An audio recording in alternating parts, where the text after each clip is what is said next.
गुरुदेव, जो कल आपने पढ़ाया था उसमें कहा था ये सभी नेत्रों से जो कुछ भी दिख रहा है वो ब्रह्म नहीं है। वो नेत्र तीन है, वो तीसरे नेत्र का नाम है दिव्य नेत्र। तो दिव्यता वो होती है, इसमें दोष नहीं होता। तो निर्दोष से दोषपूर्ण वस्तु का दर्शन कैसे होगा?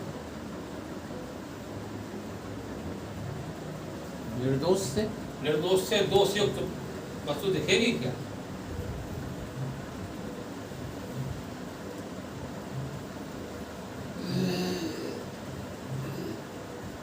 इस ब्रह्मांड में परम तत्व आत्मा के अतिरिक्त, ब्रह्म के अतिरिक्त, चेतन के अतिरिक्त कोई निर्दोष नहीं है।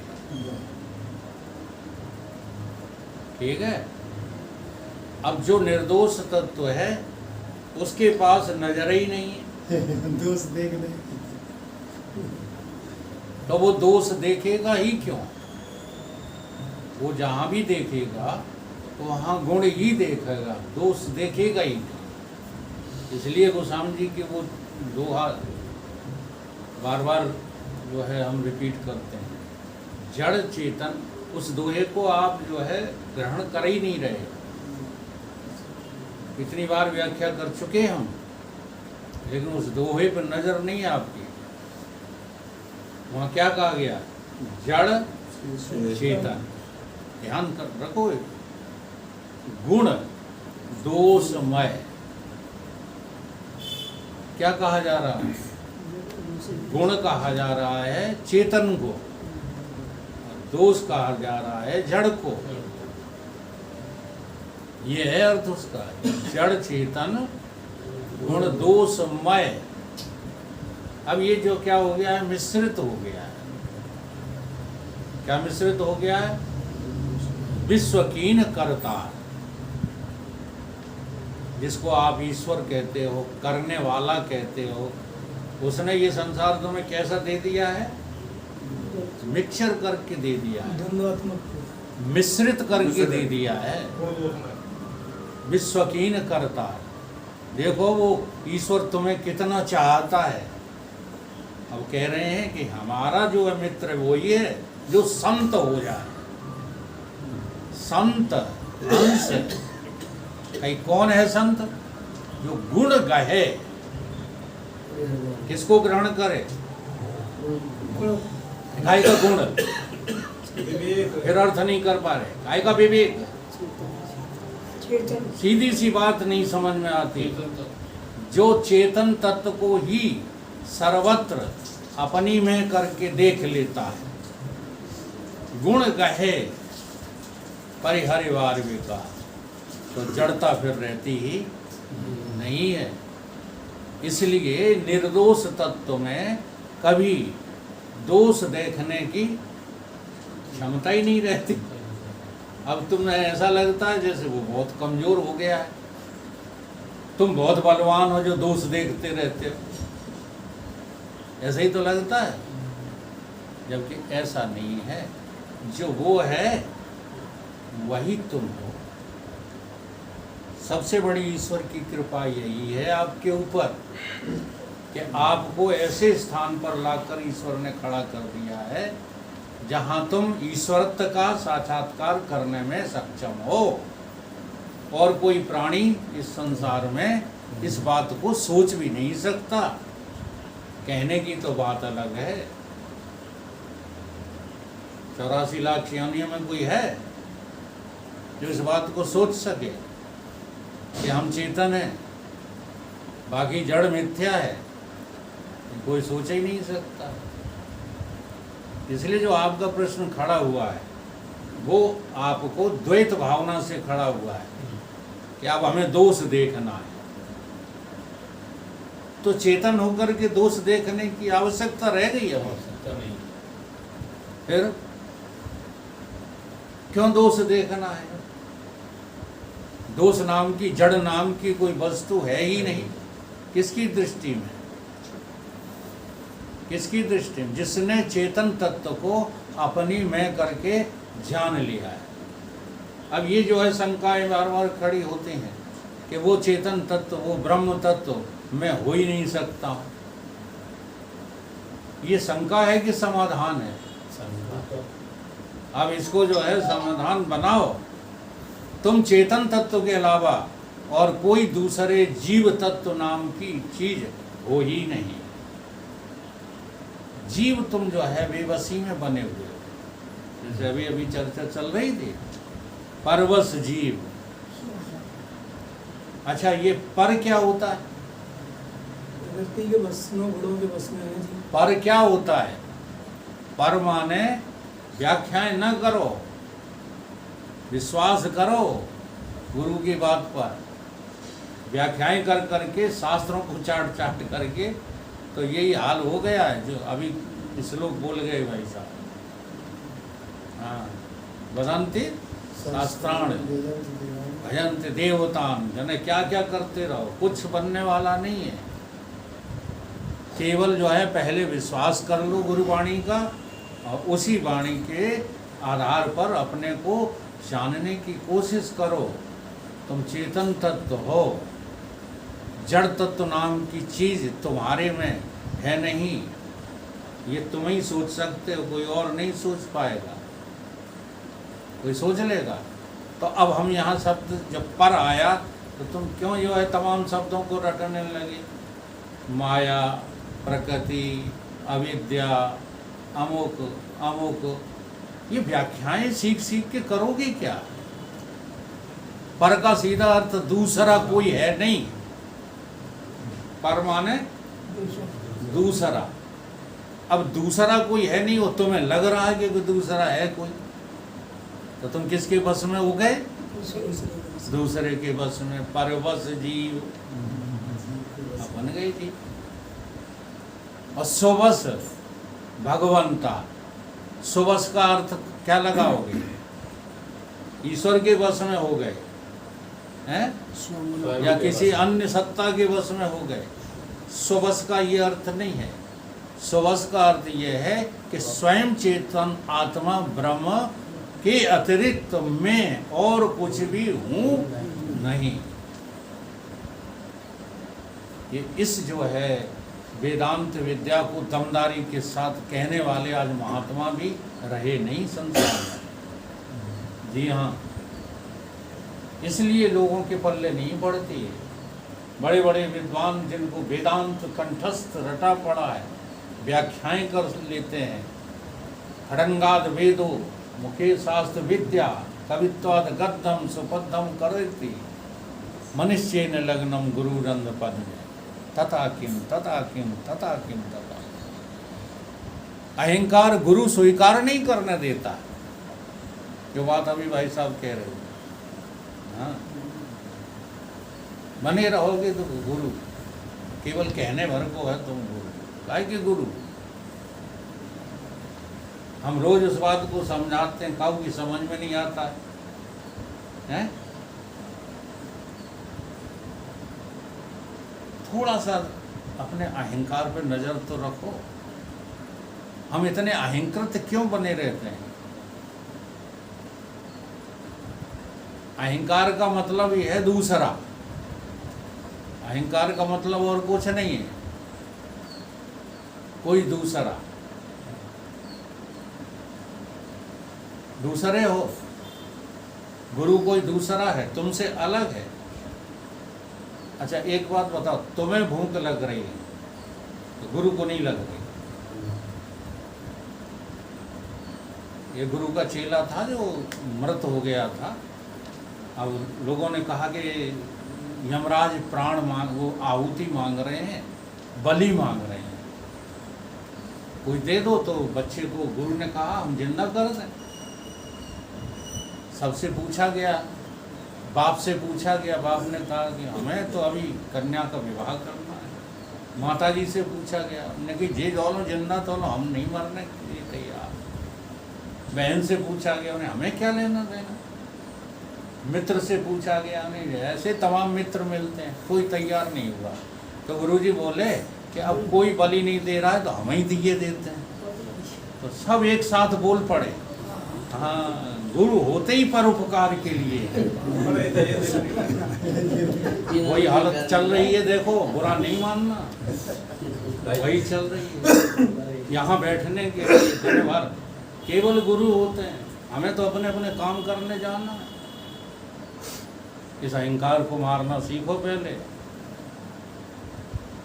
अहंकार के अलावा और तुम्हें संसार में कोई नहीं भटका रहा, न माया भटका रही है, न अविद्या भटका रही है। अरे अपना अपना काम सब झूठे कर रहे। प्रकृति का काम है सब झूठा, तो करती रहती, झूठा ही लेना, झूठा ही देना, झूठा ही भोजन, झूठ चबेना, सब झूठा ही तो कर रही है प्रकृति।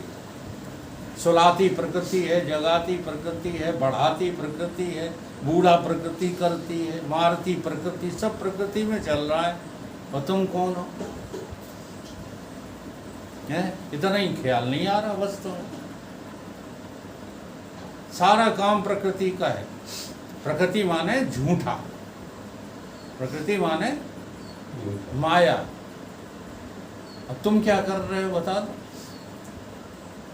केवल तुम उसके कार्य का अहंकार कर रहे हो। अहंकार विमूढ़ात्मा करता अहमेति अन्यथा। सिवाय अहंकार के और कुछ नहीं है, किसी के पास कुछ नहीं है।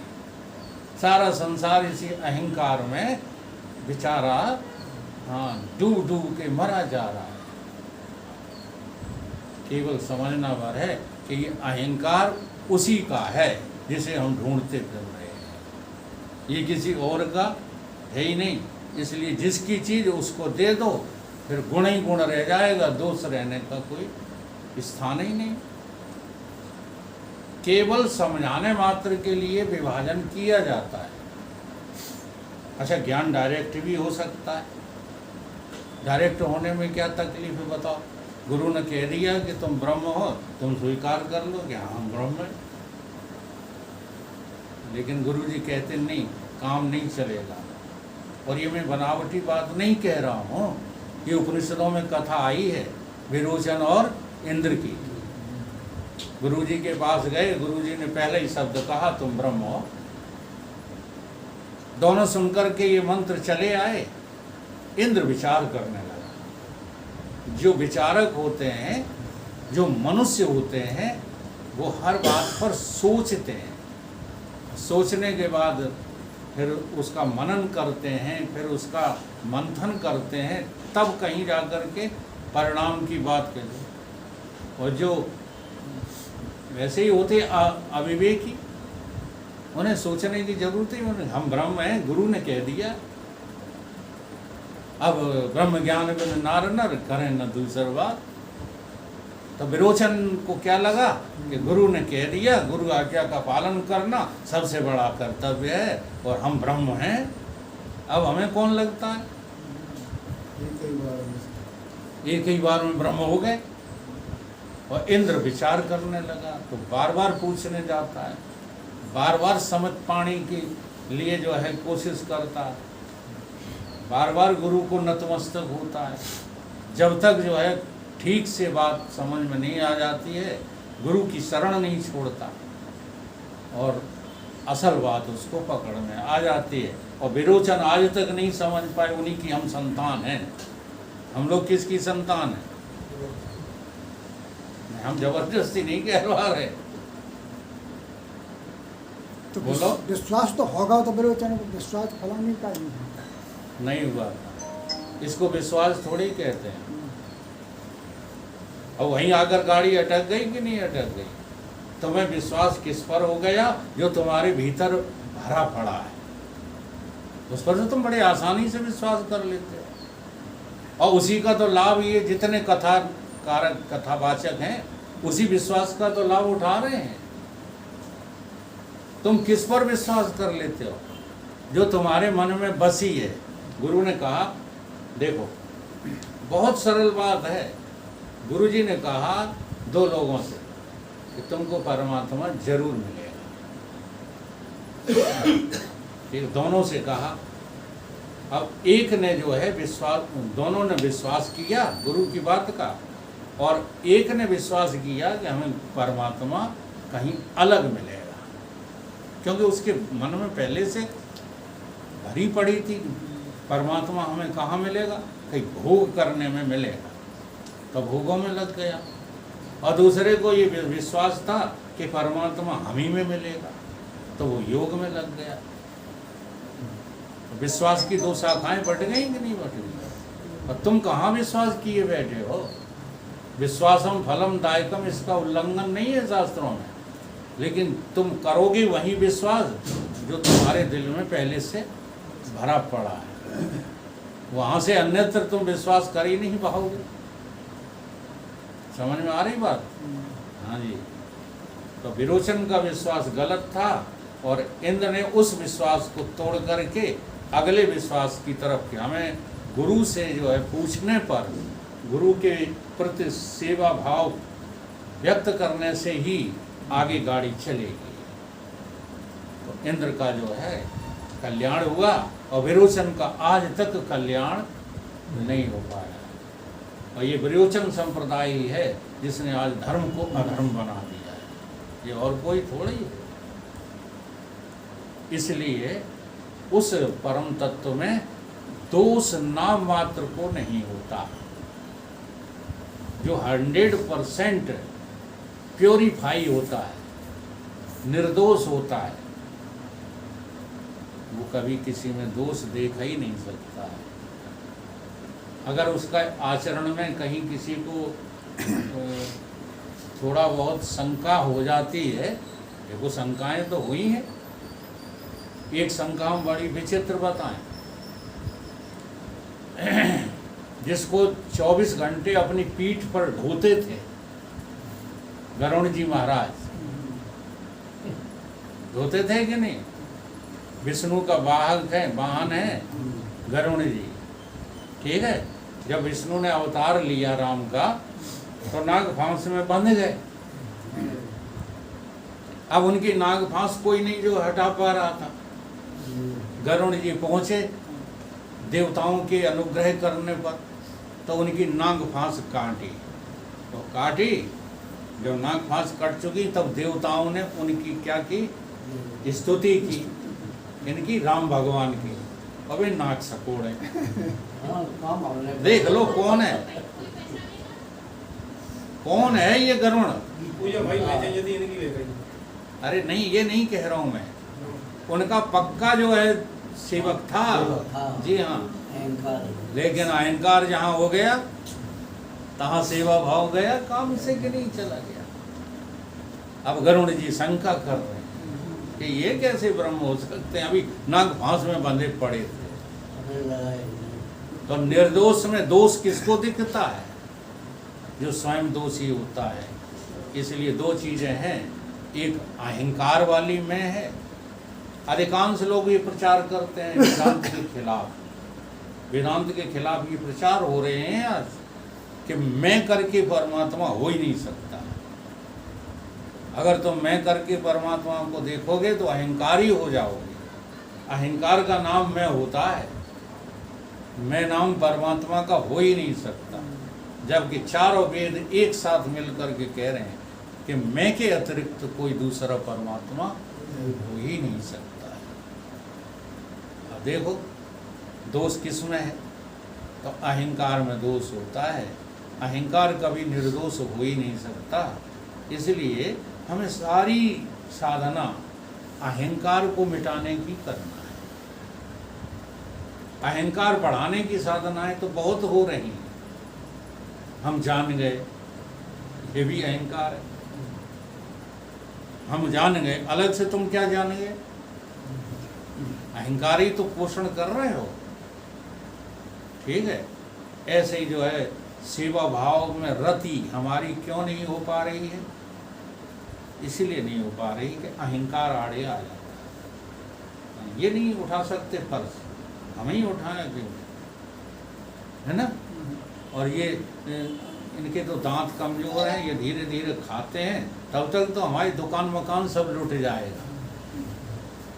इसलिए भाग चलो, बैठने के लिए इनके पास हाँ कल्याण सिंह हैं, धर्म सिंह भाई साहब हैं, ये तो बैठे ही रहेंगे इनके पास। हम ना बैठें तो क्या? केवल अहंकार, विमूढ़ आत्मा, खूब विचार कर लो। दुनिया में तुम्हें उलझाए है अहंकार, दुनिया कमाने के लिए मजबूर करता है अहंकार, दुनिया को अपना बनाने के लिए मजबूर करता है अहंकार। सारे दोष किसमें है? अहंकार। अहंकार का मतलब है इंग्लिश और हिंदी का मिश्रण भाषा। एक है कार, एक है कार, और उसको तुमने मान लिया है अहम। कार को जिसने मान लिया अहम, वही हो गया अहंकारी। कार तुम्हारी कौन सी है? नहीं, कार तुम्हारी 24 घंटा चलती है। तुम्हारी कार का नाम है शरीर। क्या नाम है? और इस शरीर को तुमने मान लिया है मैं, इसलिए तुम हो गए कौन? अहंकारी। अर्थात इसी को वेदांती संत बोलते रहते हैं कि अहम के ऊपर इदम चढ़ बैठा, अहम के ऊपर इदम चढ़ बैठा, और वो अहम था तो निर्दोष, वो हो गया दोषी। इसलिए केवल परमात्मा ही निर्दोष है, आत्मा ही निर्दोष है, बाकी संसार में कोई भी तत्व निर्दोष नहीं है। यहाँ तक कि सतोगुण की प्रधानता भी निर्दोष नहीं है। ध्यान देना, नहीं फिर अकेले में जाकर सोच में पड़ जाओ। इसलिए गोस्वामी जी ने सतोगुण की प्रधानता को अलग कहा है और शुद्ध सत्व को अलग कहा है। शुद्ध सत्व समता विज्ञाना। शुद्ध सत्व का नाम क्या है? सतयुग।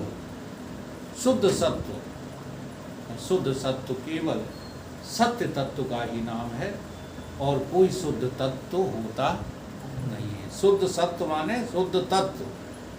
शुद्ध तत्व यानी कि आत्मा। आत्मा व्यापक है, आत्मा निर्विकार है, आत्मा निरंजन है, आत्मा निर्विकल्प है, आत्मा ही सब कुछ है और कुछ भी नहीं। जहाँ कुछ भी नहीं है वहाँ सब कुछ है, और जहाँ तुम सब कुछ मान बैठे हो वहाँ कुछ भी नहीं है। इसलिए निर्दोष तत्व केवल आत्मा का नाम है।